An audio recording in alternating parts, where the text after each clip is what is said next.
Today's doodle celebrates Suong-nguyet-anh, the first female newspaper editor of the first women's newspaper in Vietnam.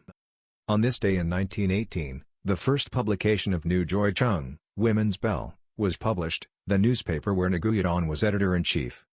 Today's doodle was illustrated by Hanoi-based guest artist, Camelia Phạm. Nguyet-anh was born on March 8, 1864 in An Binh Dong village of the Ben Tre province.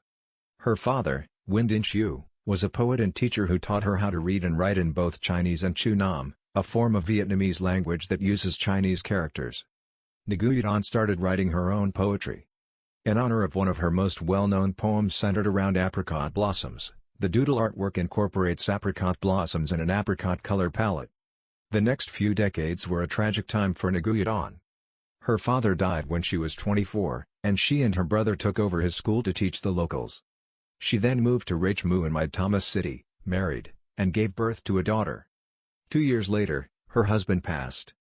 She became the first female editor-in-chief in Vietnam when she started writing for the Nu Gioi Chung newspaper in Saigon under the pen name Suong-nguyet-anh, meaning widowed Nguyet-anh. Many of the newspaper's issues spoke about women's roles in Vietnamese culture and society. Suong-nguyet-anh is remembered for her bright mind and personality, as well as her resilience through adversity. She was a pioneer for women writers and editors in Vietnam and paved the way for generations to come.